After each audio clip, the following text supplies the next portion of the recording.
પેટલાદ ખાતે વિધાનસભા ભાજપનો સ્નેહ મિલન કાર્યક્રમ યોજાયો। મોદી સાહેબે દેશનો દુનિયામાં ડંકો વગાડ્યો છે। સાંસદ મિતેશ પટેલ પેટલાદ તન્મય પાર્ટી પ્લોટ ખાતે વિશ્વામિત્રની ઉપસ્થિત રહી હતી।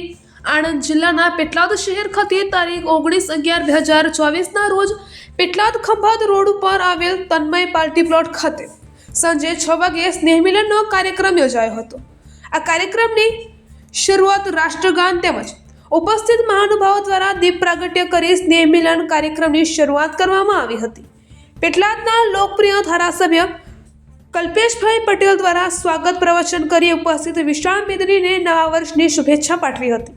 સાંસદ મિતેશ પટેલે જણાવ્યું હતું કે પ્રધાનમંત્રી નરેન્દ્રભાઈ મોદીએ જે દેશમાં કામ કર્યા છે તેની દુનિયાએ નોંધ લેવી પડી। મહારાષ્ટ્ર વિધાનસભામાં ભગવો લહેરાવશે તેવા આશાવાદ વ્યક્ત કરીને સૌને આવકાર્યા હતા। નાયબ મુખ્ય દંડક રમણભાઈ સોલંકી સૌને આવકારતા જણાવ્યું હતું કે રાજ્ય તેમજ દેશમાં જે વિકાસ થઈ રહ્યો છે તે મોદી સરકારની દેન છે।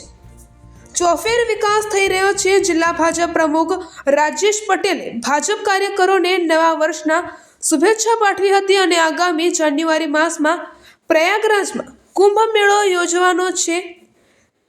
તેમના સૌ કાર્યકરોએ સહકાર આપવાની અપીલ કરી હતી। આ સ્નેહ મિલન કાર્યક્રમમાં સાંસદ મિતેશભાઈ, જિલ્લા ભાજપ પ્રમુખ રાજેશભાઈ પટેલ, ધારાસભ્ય કમલેશભાઈ પટેલ, ધારાસભ્ય વિપુલભાઈ પટેલ, ચિરાગ પટેલ, નાયબ મુખ્ય દંડક રમણભાઈ સોલંકી, જિલ્લા પ્રમુખ હસમુખભાઈ પટેલ, પૂર્વ સાંસદ દિલીપ પટેલ, લાલસિંહ દડોદિયા, અમૂલના વાઇસ ચેરમેન કાંતિભાઈ પરમાર, કેડીસીસીના ચેરમેન તેજસ પટેલ, પૂર્વ ધારાસભ્ય નિરંજનભાઈ પટેલ, જિલ્લા મહામંત્રીઓ હેમંત પટેલભાઈ, રણજીતસિંહ ચૌહાણ, સુનિલભાઈ, તાલુકા પ્રમુખ કનુભાઈ સોલંકી, મહામંત્રી અલ્પેશ પટેલ, શહેર પ્રમુખ ધર્મેન્દ્ર પરીખ, મહામંત્રી રીતેશ પટેલ, મનીષ ઠાકોર, પાલિકા સભ્યો, જિલ્લા તાલુકા પંચાયતના સભ્યો, શહેર તાલુકા સંગઠનના હોદ્દેદારો, સભ્યો વિશાળ સંખ્યામાં ઉપસ્થિત રહ્યા હતા।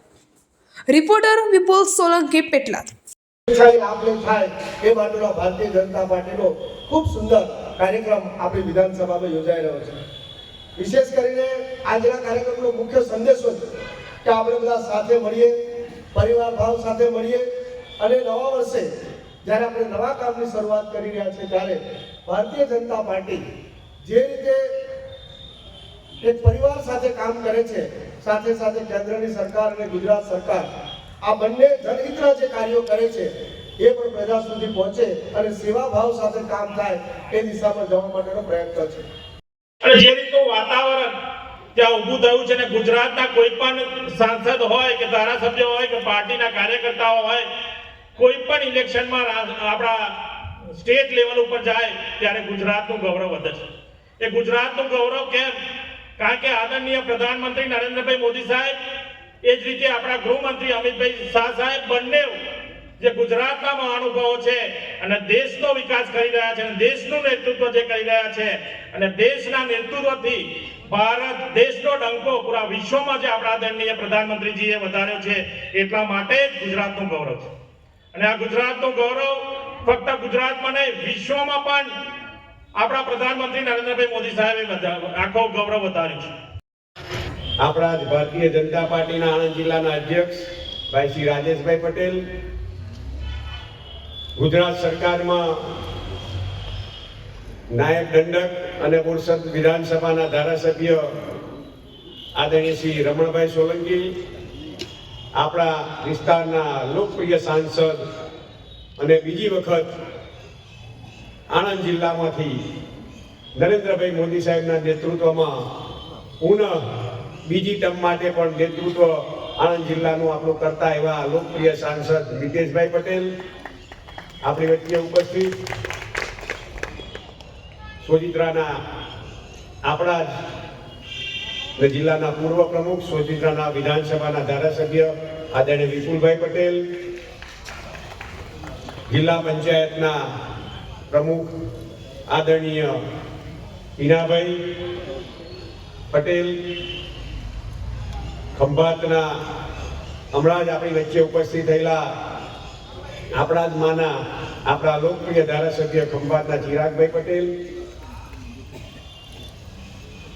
પેટલાદ તાલુકાના પંચાયતના પ્રમુખ સોનલબેન, બોરસદ તાલુકા પંચાયતના પ્રમુખ મિહિરભાઈ, પૂર્વ ધારાસભ્ય નિરંજનભાઈ પટેલ, કેડીસીસીના ચેરમેન જિગ્નેશભાઈ પટેલ, અમૂલના વાઇસ ચેરમેન કાંતિભાઈ, પૂર્વ સાંસદો અને આપણા માર્ગદર્શક એવા લાલસિંહભાઈ વડોદિયાજી, દિલીપભાઈ પટેલ, દીપકભાઈ પટેલ, સરોજબેન, આપણા જિલ્લાના ઉપપ્રમુખ ભગવાનસિંહ, મંડળના અધ્યક્ષ ભાઈ શ્રી કનુભાઈ, મહામંત્રી બંને સુનિલભાઈ,